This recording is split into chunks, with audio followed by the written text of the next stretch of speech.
Let's go for it. Let me know when we're live. It's going to take a little while to kick in. Yep. No, we're live. Perfect. Well, hello, everyone, and welcome to Hogarth's Global Astrology. Know your planets, know yourself, know your nation, know yourself. The two are interchangeable. Forgive me if I am looking a little bit less polished than usual. I am now in Fukuoka, and it's been a great night. Let's just put it this way. I am an absolute sucker for karaoke, and it has been epic. Absolutely epic. And I will leave it there. Actually, for what? Actually, down under we have Lady.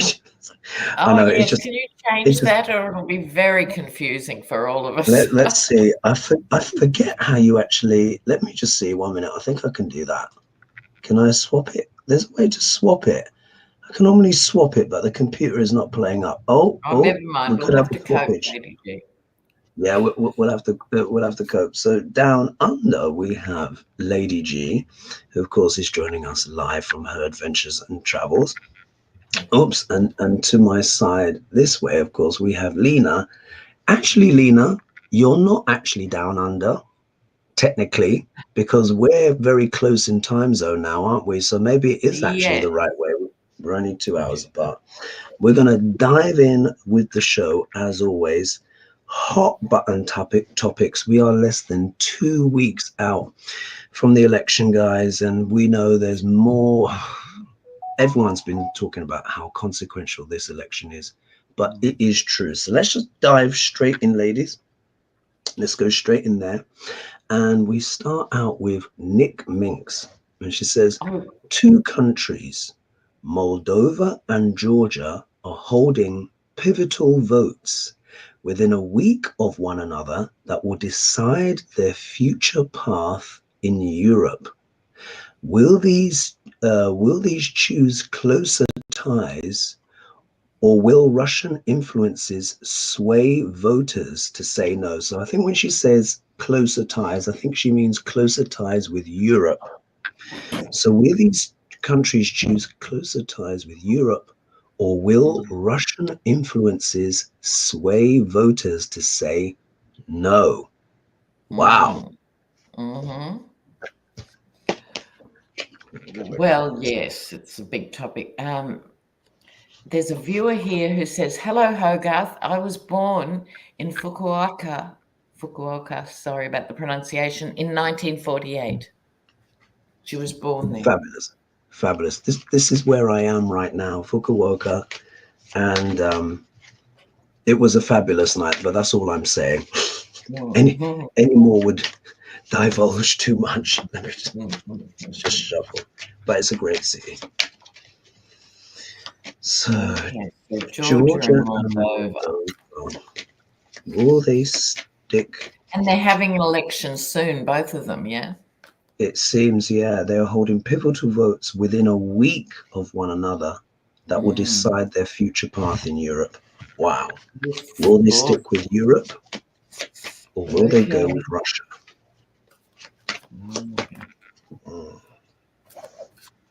So Moldova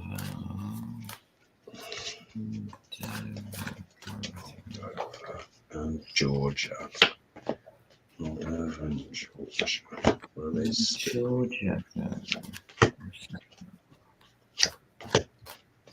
Georgia go here.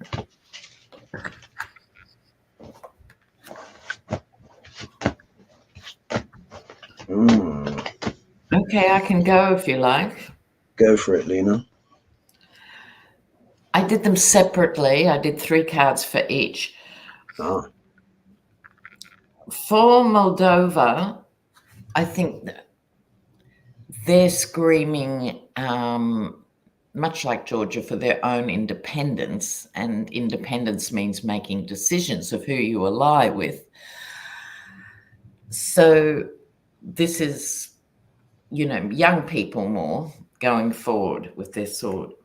We have the Judgment, but I think in the case of the Moldova elections, there may be some funny business. In other words, the votes that go in might not come out the other side quite the same. Wow. That's all I'm saying about that. Georgia, different story. Their struggle has been going on with Russia far longer. They are seriously over it. Seriously over it. They want to break from the endless. They're in a semi-state of not full-blown war with Russia, but they're sick of that too and really want to rest from conflict. And they're making a plan accordingly. In other words, I would say with Georgia, it's not that they have a natural affinity with Europe. They're just over being a shekel, for Russia.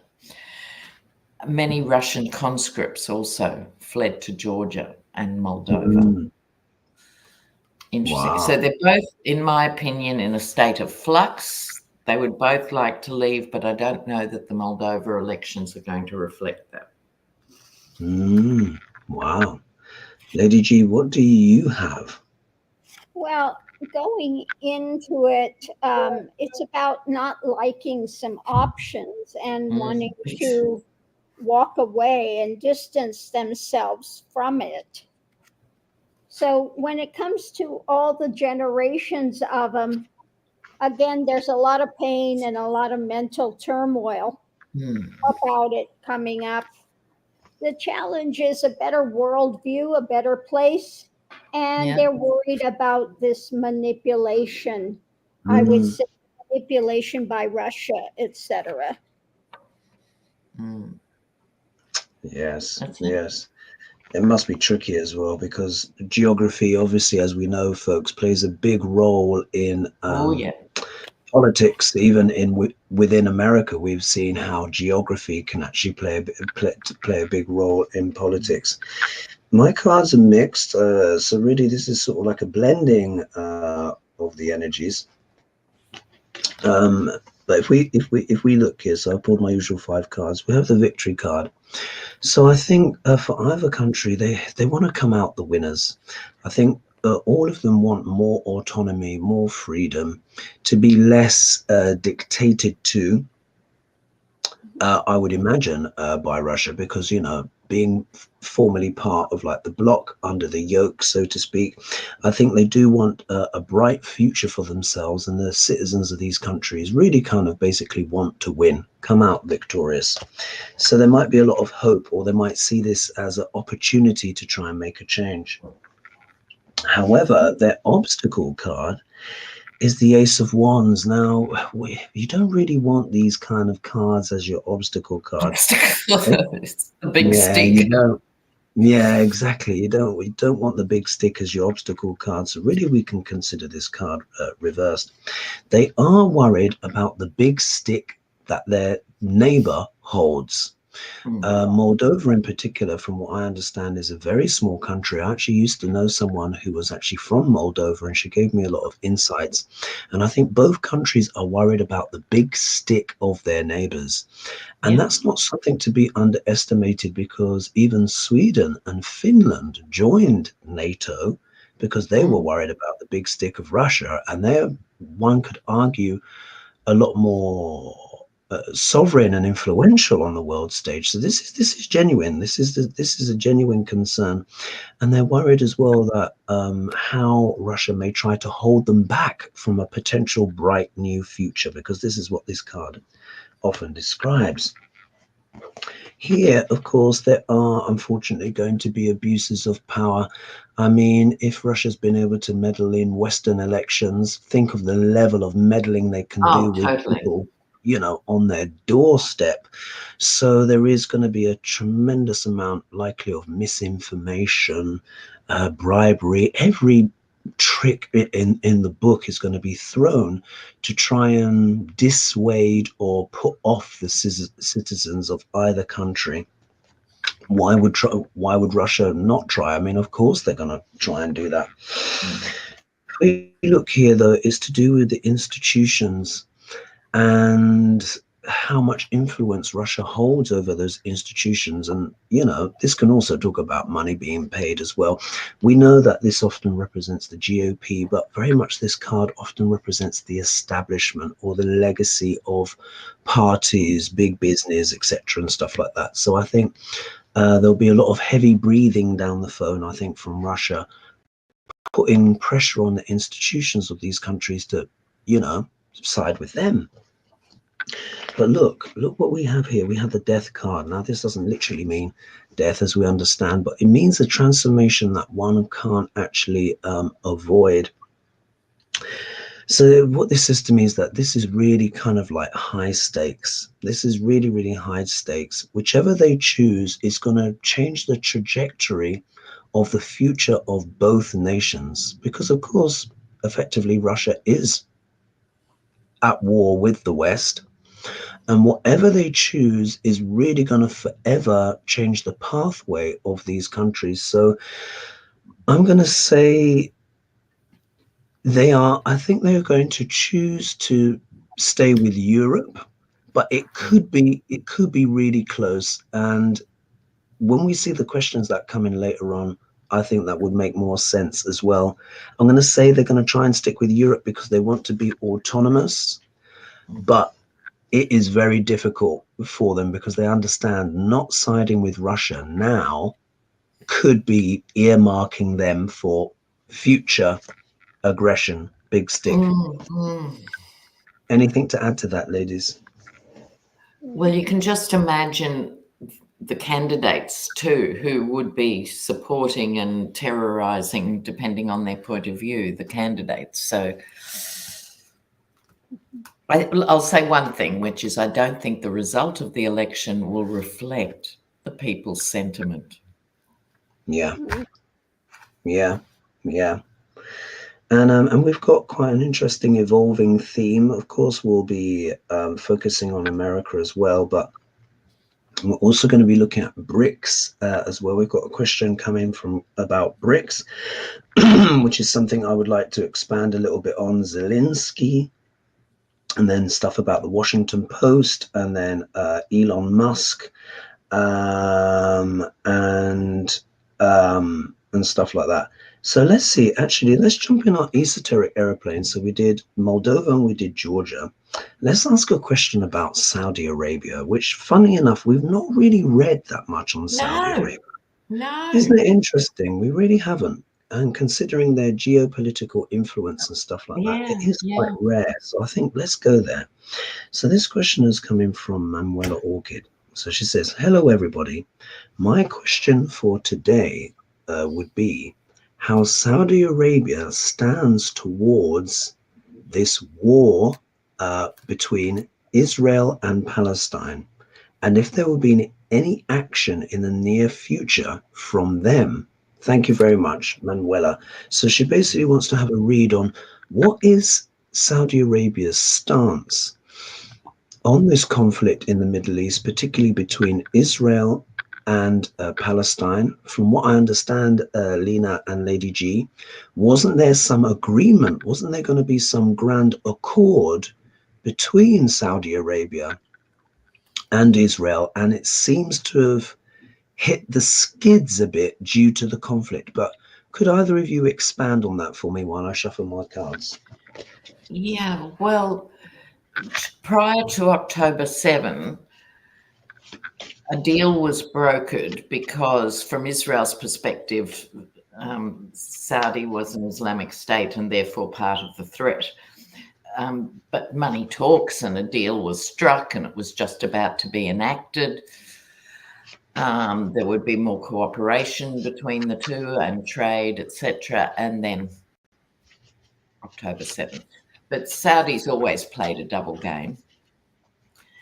And the US has played into that. If you think back to the Twin Towers, 15 of the perpetrators were Saudi, 15 of the 19.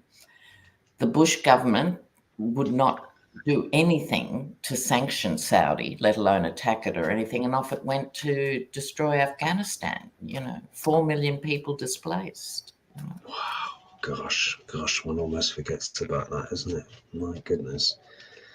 It's a very good point. Let's see. Saudi Oil. Yeah. Stance on the Israel-Palestine conflict. What is their stance?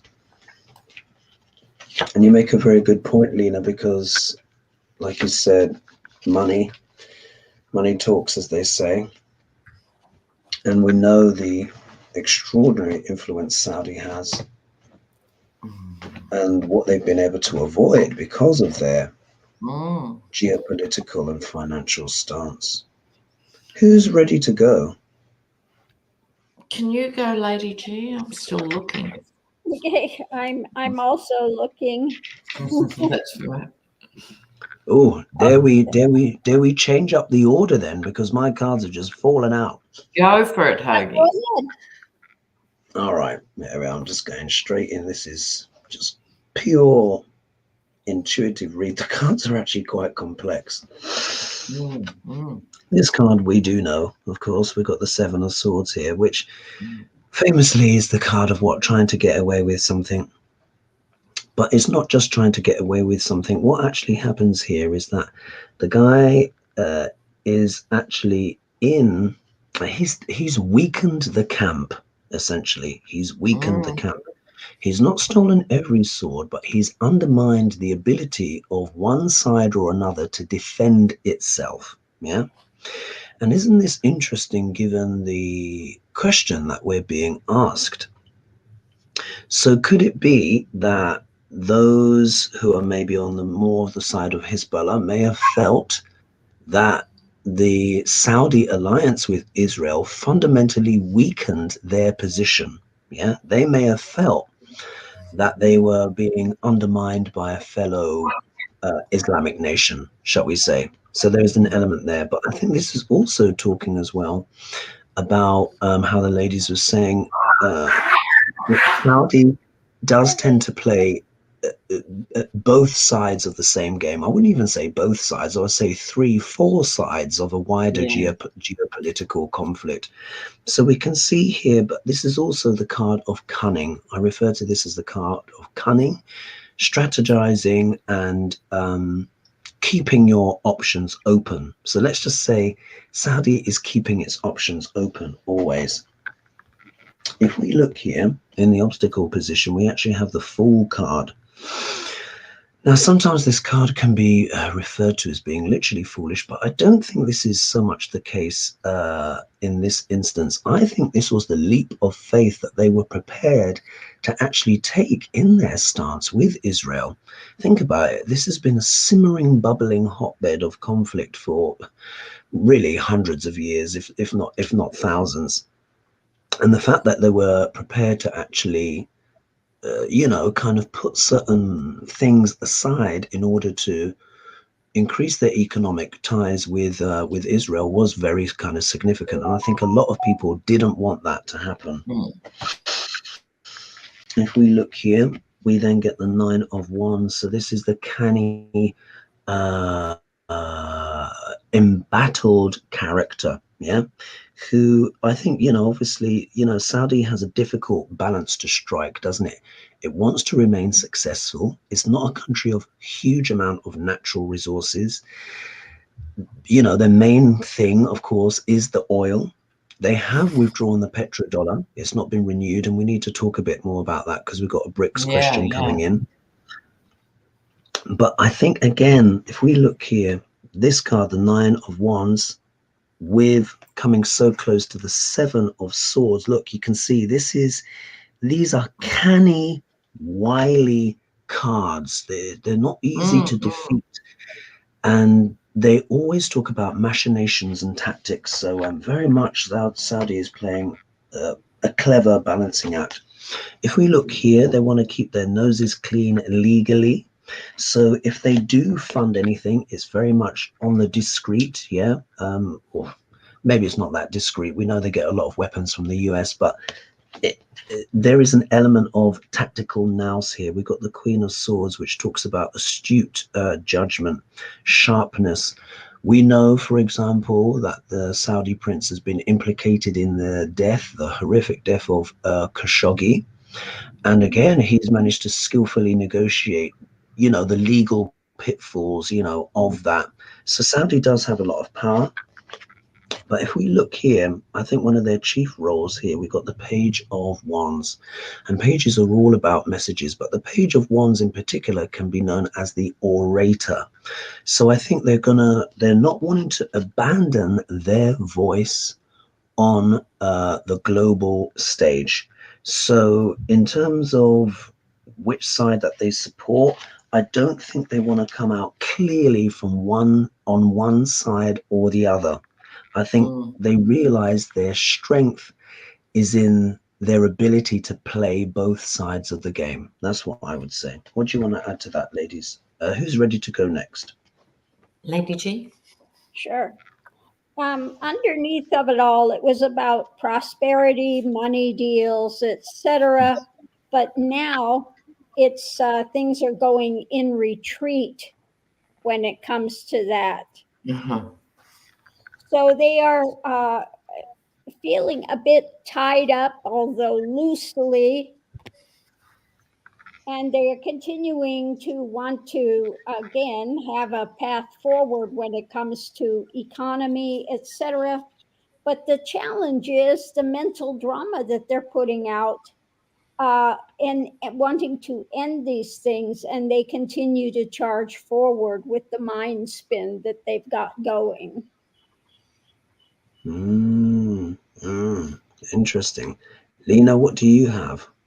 Well, for me, Israel didn't turn up in the cards at all. It sort of was all the other machinations behind the scenes. So we have the King of Wands here, who I would suggest is MBS in Saudi. Just trying to protect the money at all times with the whole system. This is also the allegiance with the United States. There's a two-edged sword going on, because although Iran and Saudi are not natural allies, I think it's a Shia Sunni issue, but people can let us know in the chat, but they're not natural allies. But what they're realizing now is there is strength by joining together, I would say covertly, but here we go. I clarified with the little Italian cards. Your enemy conversations becomes your friend. Yeah. Yeah. So I think there are machinations behind the scenes. And I think the Arab world does have to step up to help Palestinians more. There is no doubt. They all need to step up their game. Yeah. You know? So it's weird. That happens sometimes in tarot. You ask one question and then you're taken somewhere else for another part of the puzzle.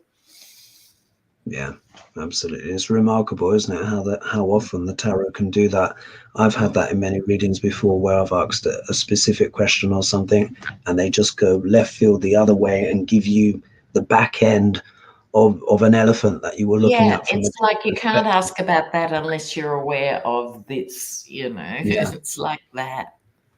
Yeah, remarkable. We've got some comments that have come in. I'm not going to be able to click up on too much, folks, because I'm on my sluggish laptop. I want to say some thank yous to people that have donated. Forgive the imagery taking a long time to come up and down, but you know, we will bear with it. So thanks, Foggy. You've been so loyal. Yeah, Foggy's been wonderful. So thank you, and Foggy. Too has donated. Exactly, for your donations. It's taken a long time to show, so I'll just click up on the next one. So we've got Lisa, Robinette, thank you so much. Christopher, thank you so much for your donations. Teresa D, thank you so much for your donations. And then we've got a comment here, which is coming from Foggy, and she was talking about Joe Biden apologizing to Native American Indians. Does anyone know about that? So she said last night, I watched Biden apologize to all the Native Americans. It was monumental. So, Lady G, is there? Can you give us some potential extra insight on that if you've seen that? Yeah, he was apologizing for all the Native American children that they took away their culture and everything, and so many of them died Wow. in those schools, and so that's what the apology was for. They had many children died being put in those schools. Yeah. Wow. Wow. And we had a parallel situation here in Australia, the Australian Indigenous situation. And it was, I think, in the early 90s that our then Prime Minister apologised. Was at least 20 or 30 years ago, and then it was 200 years too late. But these things are massively important symbolically. Massive. Yeah, and fantastic. the same thing, the forced boarding schools where they couldn't speak their language, they were beaten for speaking their language and then abused in all sorts of ways, and Gosh. Truly shocking. I want to say a thank you here as well to Harriet Atkinson as well. I'll do a quick click up on that. Thanks so much for your donation, much appreciated. And then I'll do a click off because it's delayed, so it's taken a little while to get going. All right, ladies, are we ready for the next question? Yep. So let's see here. I think Elon Musk is back in the mix again. I think he's looking more delirious with every outing. Yeah. Really? Yeah. I'm sure he is. Let's look at Elon. So, Mary Huddleston says, will there be any repercussions to Leon Muskrat, she says, for his relationship with Putin? And from what I understand, I think there was another one where Putin was asked at BRICS if he had a connection as well with Elon Musk. So, how do you think we should frame the question when we're talking about Elon, ladies? What do you think we should ask? I think, because I started calling him the muskrat, I do have to point that out. Yeah. The muskrat, I think, he's allied himself so closely with this demented creature. I'd like to look at the fallout. You know, is there going to be a fallout after the election? Because Trump keeps going on rallies and talking about how evil electric cars are and how much he hates them.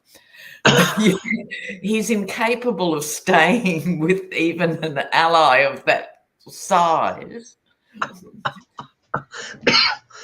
And the muskrat had his top 4 Tesla execs walked out last week. Wow. Together. Wow. His top 4 executives left. Wow. Because he's such an awful boss. Gosh, my goodness. So we still haven't got a question, have we, really? What is it? Yeah, I think it's so basically, I think either side of the what will be the fallout potentially for Elon, because he really has he's not been subtle, has he, in terms of his political his support, how he's been willing to wade in to support Duck Larange. Above and beyond. Above and beyond. And when we were driving in the car yesterday, we were coming up, we were in a spa town, and we're just come up to Fukuoka yesterday. This is where I'm beaming this show live from now. And we were listening to one of the podcasts, that podcast, it's all about politics, I think, with Catty Kay and Scaramucci. Right. And they were talking about his influence, saying that he may have overstepped the line, with this. He's not paying people to vote, but he's willing to pay people to take a survey, which could be about showing their indications of how they want to vote. So let's just read on Elon and to see if there will be more ramifications for his rather naked meddling. And let's not forget, Twitter is still one of the most powerful social media platforms on earth. And he can tweak and change algorithms. And this is something that we're talking about on this podcast. And that is a very powerful advocation, of course, for Trump. So let's take a look. Elon going forward.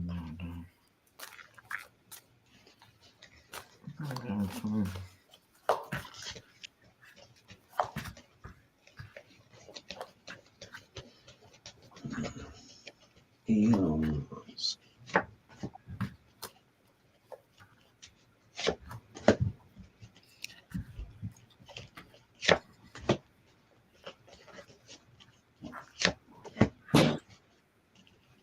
Well, let me see here about his contracts.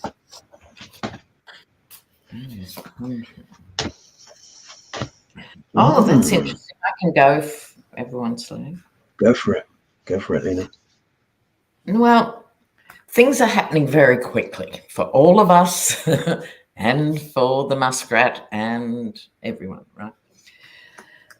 This is a karmic turning point that we are witnessing here in terms of mogul power.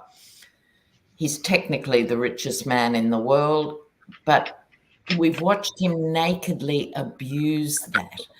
And what I've seen this week too, his serious money investors are not happy with him in the political playground, right? So Richard Branson, who was the original, you know, sort of multi-billionaire, he never got involved at this scale. This is major meddling. He is going to be pulled up, I think, with something legal. Now, don't get excited. I don't think it'll be about the offering the $1 million cardboard checks. I don't think it's more general. And I think I have Kamala turn up here. He gets so much money from government contracts, and we all know that's why he's meddling to this extent. He wants total deregulation plus to actually get paid by the American people to put Starlink up, which is what's happening now. So he's got it both ways. He can deregulate all these other companies, plus he gets this revenue. I don't think she's impressed. And I think there might be an action. This is my Best of America card.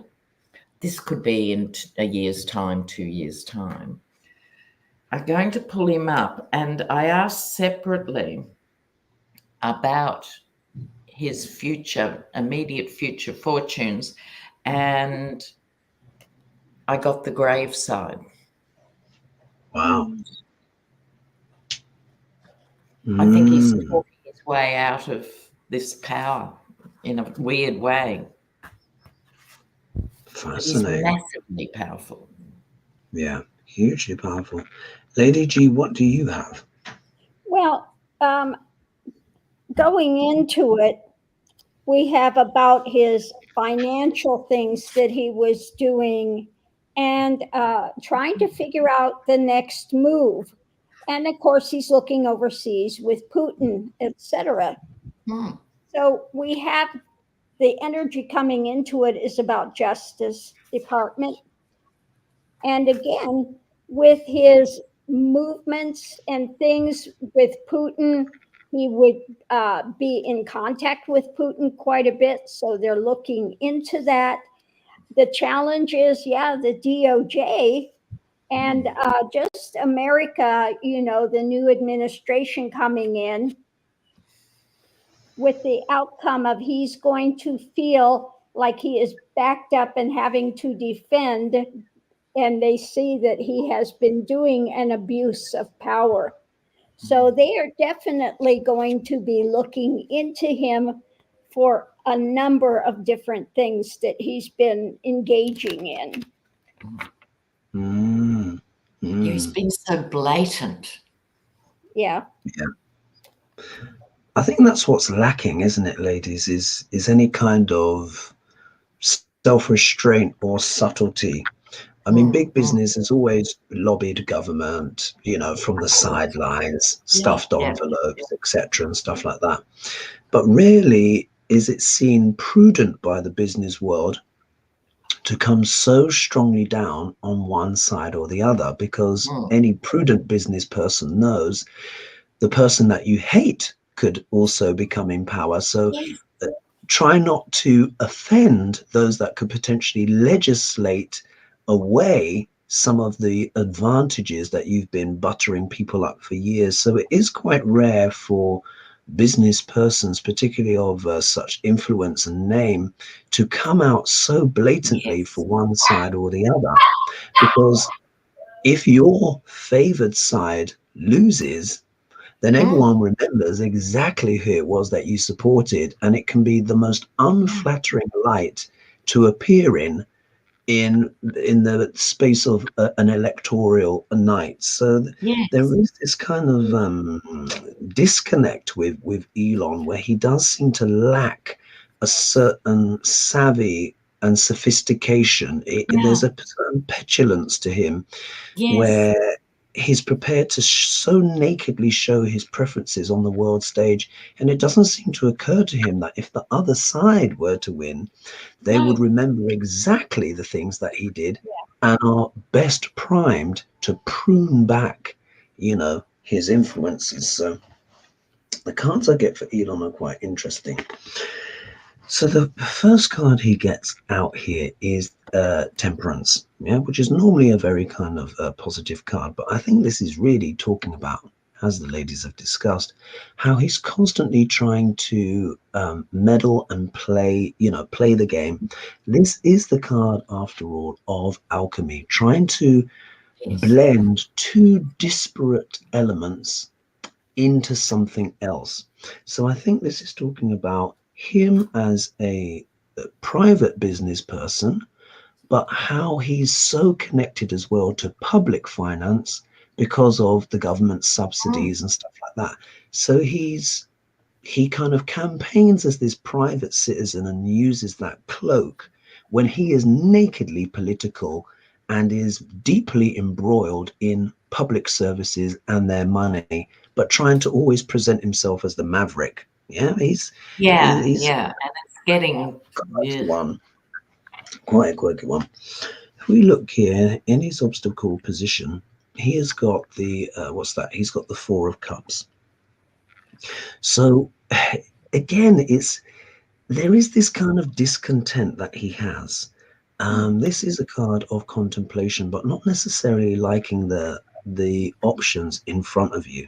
So for as much as he projects this image of confidence and laissez-faire, and I can say whatever I want and cuss people out, and I don't care about the advertising, it does show here he is starting to have to face some quite difficult and awkward decisions, because as Lena said, if four of your major executives who are so pivotal to your company have left, did you say in the space of a week, Lena? They all left together last week. Look at that, 4. So irrespective of what he's presenting, we can see here he has some difficult choices to make, because any company leader knows if your executives walk out, you have to fill those jobs because you can't just do them on your own. And figureheads like Elon aren't really in that nitty-gritty of making every single granular decision. That's what your directors do. So if 4 of them leave at once, you're going to be he's trying to influence and meddle in a political campaign at the same time while he's got a serious staffing and HR issue. However, like a lot with these billionaires, they do have these delusions of grandeur. Now, this card, in its positive, can show the divine masculine working well. So when we were talking about Tim Waltz, of course, he was manifesting the positive aspect. The shadow of this card can just be the pontificate, the one who just wants to preach to everyone. Yeah. So him taking over Twitter and using his platform literally to preach, espouse what he believes to be his values, and just coming down for Trump, irrespective of what the other side says. But so here we can see his thirst for outsized influence and power, which always comes from people feeling deeply insecure. Let's not forget, he was very heavily bullied, and he really didn't have the best father in the world. You know, they always trying to get revenge. Or mother. Yeah. Yeah. Now, if we look here, this is the Seven of Pentacles, which I call the card of return on ROI, return on your investment. He has invested a lot in a certain someone winning the election.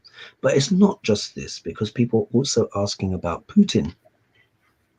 And I think this is the investments he's made around the world to also have political sway and influence. But sometimes this can also be the spoiled harvest. And I think there is an element of spoiled harvest, because when you look at the outcome card, this is really not the best card that you want if you're a multi-billionaire. Yeah? No. You don't want the Five of Pentacles. So I think in some ways he has politically miscalculated. Yes. And he's not thought about the repercussions of what will happen if the other side wins, because of this kind of arrogance. Yeah, he feels his wealth will always protect him, but wealth can be legislated away. It really can. Just ask Giuliani this week. Absolutely. Wealth can be legislated away. So I think him getting the outcome of the Five of Pentacles, it suggests to me that, yes, I think there might be some repercussions for Elon, particularly if his side doesn't win. Anything you want to add to that, ladies? Well, yes. Sorry, I'm always the motor mouth. But he has virtually taken over NASA. Right? Wow. You know, he is doing all the space exploration that's going. It's massive, and it's too concentrated in one man's hands, particularly little muskrat paws. Yeah. One thing, and as someone said in the comments, and 10 kids by 10 women. He's a eugenicist too. So he sees a beautiful woman at a party and, you know, woos her for long enough to get her up the duff. You know, he's in La La Land. Wow. Yeah. And the thing is, I think in many ways, Elon is just indicative of this kind of new era that we're in. As you guys know, I'm always talking about Pluto in Capricorn, but remember, Capricorn represents the corporate world and government and hierarchy and power structures. And I think we're just seeing increasingly that there seems to be this level of neurotic obsession among the billionaire class with the intimate details of everyone's life. It's like they cannot be satisfied just being multi-billionaires and having more money than God. No, they have to tell everyone else what to do. And there's that hierophant that keeps coming through, the pontificate, wanting to lecture, preach, and just bang on about everybody's life. So that's definitely a factor there. Are we ready for the next question, ladies? Yeah.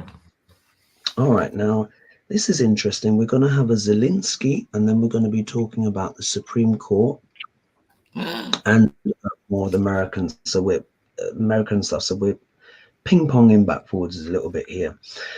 So Nick Minks writes this, and this is a total cold read for me. Total cold read. I don't have a clue. Anyway, Zelensky snubs UN chief Guterres, forgive me if I pronounce that wrong, after his Russia trip. What reason did Guterres have for attending BRICS? So I've spoken quite a bit about BRICS. No one necessarily wants to hear it, but what's BRICS? BRICS is an economic alliance between Brazil, Russia, India, China, and South Africa.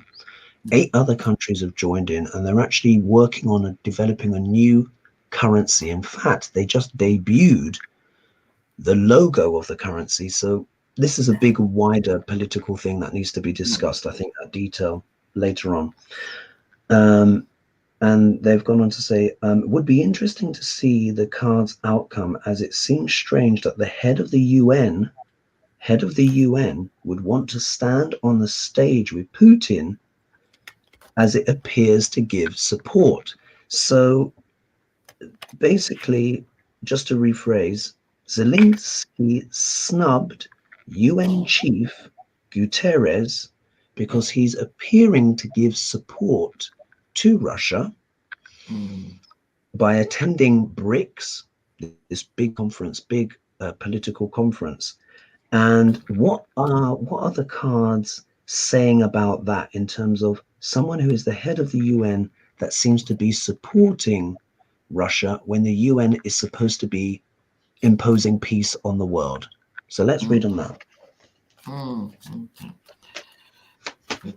Zelensky and Guterres.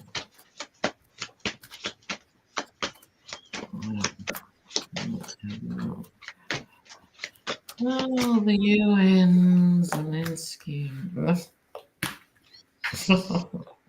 Gosh. Yeah, you're getting weird cards too. Yeah, I'm sure it's already, the cards already feel weird shuffling them. Yeah. Let's see, UN. Did the UN maybe actually support Russia then?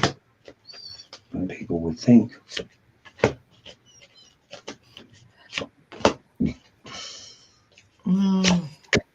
We do live in fascinating times. Absolutely. Oh, interesting. Wow. Who's ready to go? I can. Good. So the readings about way going forward, opportunities, what he's seeing, what he's not seeing, with the path opening up new things.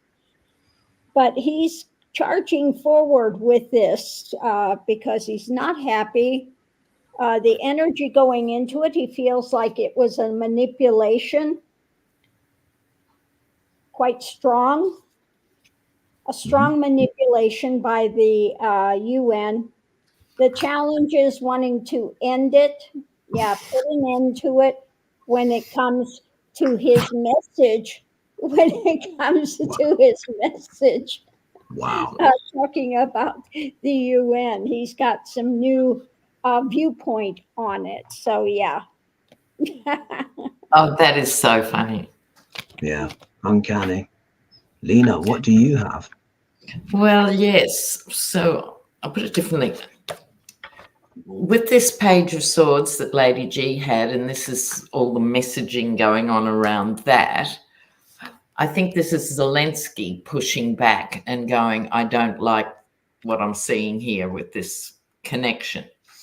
Now, why doesn't he like it? Wait for this. I got the Moon, mysteries, deceit, cover-ups, the Hermit, keeping it undercover, and the High Priestess. It's like, who would know what was going on with this? So Zelensky's massively, and I would say understandably, upset here, literally upset. I think he's probably exhausted and all those other things, but definitely upset. And yes, he would like to see an end to this flagrant going on, not happy, and may or may not accept a legal outcome in relation to this. So even though this was allegedly just a UN photo op, and I can see why the UN head would be at the BRICS conference, it's actually massively effective for giving BRICS, kudos. Yeah. It was important he was there. However, I think this is coming further down the track. There'll be some revelations when all that secrecy gets revealed. And before I read my cards, so someone was just asking, Rosalind was saying, do we get to see your karaoke birthday performance, Hogarth? Yes, you will. When the second I get a moment, I mean, it has been a whistle-stop tour. So I was singing again karaoke last night, Japanese song to the Japanese, maybe not quite as polished as the first two performances, but nonetheless. So you will put it up on your channel? I will. It will go to membership first, because also as well, like, you get copyright issues as well when you use music from artists, etc., and stuff like that. But I'm also going to do a separate Japan video at some point, because it has been so epic. We went to this big festival of which was 600 years of Japanese history reenacted in costume in front of us in the Imperial Palace in where were we? I can't remember. I think we were in Kyoto or something like that. There's been so much. The food, everything's been extraordinary. Some of the food has been weird. I'm not going to confess and say that I liked absolutely everything, especially when it comes to entrails and knuckles of this, that, and the other. But aside from that, the food has been exquisite. But read on my cards. You know, it's quite interesting, because I'm seeing Zelensky, but I'm also seeing the agenda of the UN, which I wasn't expecting to see at all. So I think I'm going to be reading a bit more from the UN's perspective here. So first of all, how's Zelensky feeling about it? So look, if we look here, we've got the 8 of Cups here. So I think, of course, he feels betrayed. Yeah, the UN is supposed to be, of course, an international peacekeeping force. He is currently at war with Russia. And I think he really does feel like he's been snubbed.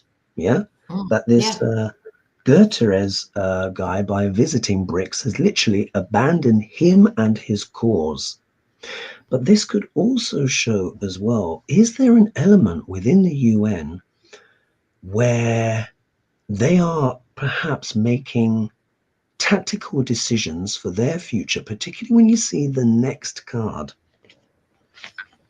10 of Pentacles. You see it's back. Now this card does talk about institutions, legacies. It very often comes up for the GOP, but it often turns up, and it's not just the GOP. When we're talking about big geopolitical situations, we often get the 10 of Pentacles. So what this says to me is that the UN is also considering its future, because BRICS is quickly becoming a very powerful alliance. And again, you don't, when it comes to international strategy, you don't want to piss off either side too much. And the sense I get is that the UN has decided to quite literally align itself with what it may see as the future economic institutions going forward, because this is the card not only of money but also institutions and legacies. So the UN are playing they're trying to future-proof themselves, let's put it that way. Because they're looking at certain things. Now, could this be delusion? We have to see. Could this be delusion of grandeur? I think that remains to be seen, but I think this is certainly as well not just delusion. This is a card of making choices. So the UN is actually making a lot of decisions and choices about its future. It wants to stay relevant. But I think this is also part of maybe what Lena and Lady G's cards are talking about the hidden machinations behind the scene. Remember the High Priestess came up? And this is a card of making choices. So I think the UN is actually hedging its bets. You know, are they maybe less confident that that Zelensky would win? Or if say, like if Trump were to get into power, for example, are they playing the other side? Because we know what would happen if he got in. Ukraine's position will be very much compromised. Yeah. If we look here, look, they're weighing up things. I think the UN was weighing up this top boss really was weighing up the strategy of whether to go or not. And look, we've got Pentacles here again. So again, this is talking about money, finance. BRICS is becoming an increasingly powerful alliance. I've read on it about 2 or 3 times now, but I think post-election I'll be doing a bit more because I see how influential they're becoming. So this was a balancing act. And then if we look here, we've got the Hanged Man, which isn't just about standing still. It's also about having a different perspective. So is this a case? Does this indicate that maybe the leader of the UN or the UN in general may have a different perspective on Zelensky and the conflict overall? So I can understand why Zelensky is worried that this top executive appeared on the stage on BRICS. There's more going on under the surface, guys. I think there's a lot of machinations, and I think that High Priestess is the giveaway. Anything to add to that, ladies? No, but I was thinking we need a Shakespeare. Yes. Have you got it there? And I was just thinking, Mike Johnson, Speaker of the House, has been trying to get through something for his people to agree to keep the government open. We've all forgotten about this with everything else that's happening. So maybe something on Mike Johnson? Yeah. Do you want us to do a read on Mike Johnson and then Shakespeare's opinion? Because shall we do that? Yeah, let's do that. Let's do a read on Mike Johnson, and I think we should have a closing about Harris's Texas rally and something that she said at the rally as well. But let's have a quick read on Mike Johnson, because maybe with all one the card pull on Mike Johnson. Yeah, let's do a 1-card pull and a Shakespeare's read. Mike Johnson, shall we say Mike Johnson and keeping the government open? Yeah? Yeah, that's it. All right. Okay. 1 card. Mike Johnson. And funding the government, as if there wasn't enough in the world to worry about without the government potentially closing on a bloody election day. I mean, it's just beyond parody, isn't it? All right. Do we all have our cards? All right. After 3. 1, 2, 3. Oh, look at this. Fascinating. Lady G, how do you interpret your card? Well, I think that he is just not listening to a lot of people, and he's going to do what he wants to do on this subject. Oh, interesting. Choices to be made. Lena, how do you interpret? With the 6 of Pentacles, this is the card of compromise. Not that they're very good at compromise, but I think it'll be forced because it would look so bad. But he's got to deal with the maddies, so it might shut down, but this would be a compromise straight after that, or something, but give and take. Wow. And just in case we weren't sure if the cards were leaning in, we're talking about the budget, and we get the 4 of Pentacles. Yeah. So if you're a federal worker, like, put some money aside. Yeah, I think this is literally talking about he's got this difficult balancing act, because he has shown moments of sanity, let's put it that way, which we know is kryptonite if you are rabid MAGA.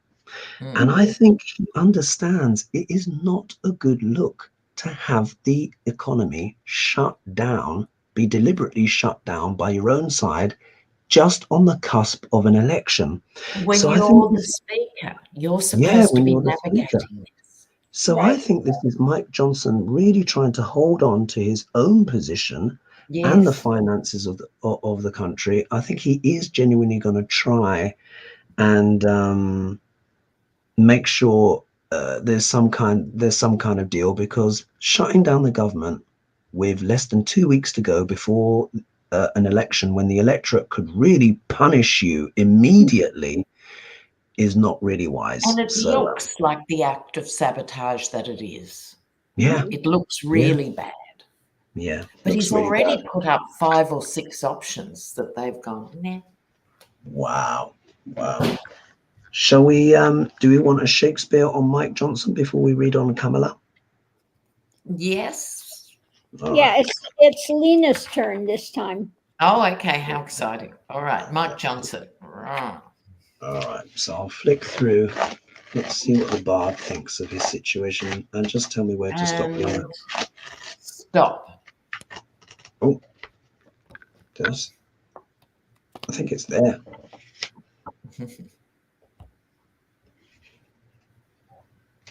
Oh. Oh, wait. I think that one's been read before. Well, this is really interesting. This one's from Coriolanus, and Shakespeare says, "I do hate thee worse than a promise breaker." How interesting. Isn't it an interesting turn of phrase? Worse than someone who breaks their oath, basically. Yeah. And it says, the next page, it says, "O thou vile one." To the point. To the point. Yeah. It's like Shakespeare hasn't bothered to waste much detail. Yeah, because he's just like that. Yeah. I do hate thee worse than the promise breaker. So it's just like, no. And I remember when Trump first got in 2016, Cher said, "I refuse to put a capital T on his name because he's so lowercase." And I love that. And Mike Johnson's very lowercase. Yeah, because it's just naked politicking, and it's just so ridiculous. All right, let's Kamala. quickly squeeze in something on Kamala here. So this is coming from Hawaii Bound. Harris may have given America a hint on something last night at her Houston, Texas rally. And I understand in the comments someone was saying that Michelle Obama back involved or something? They said she did. I'm going to have to back up and watch the whole thing. Wow, yeah, me too. She stated that if Trump becomes president, that he will be able to put 2 more justices on the Supreme Court, making it a total of 5 out of 9 he put there. And they say, so wait a minute, does Kamala know something that we don't know about 2 of the justices? Are 2 already in trouble and about to be on their way out? Please throw some cards on this. So let's just see if Kamala... We'll have to be quick because we've gone over time. Exactly, we've gone over. What do you reckon? One card. Are we going to see 2 Supreme Court justices go? Is that? Yeah. And let's make it a one card pull. Yeah, let's do that. Yeah. Let's do a one card pull on these justices. Are we going to see a couple of them go? What's the energy? Or more be added? All right, let's have a look.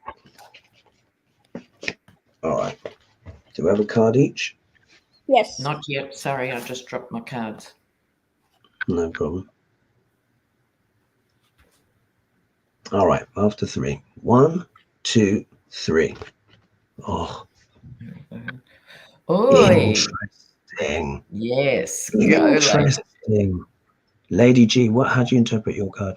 So yeah, they're going to get tough. Some new truth coming out, and so yeah, that's what I get. Yeah. And showing it here, and let's not forget there are articles of impeachment against, I think it's Alito and Clarence Thomas, that have already been prepared. Yeah. And here I've got the 2. I've got the 2 of Swords here, and isn't it interesting that we're talking about 2 justices in particular? And I think they're sweating a little bit.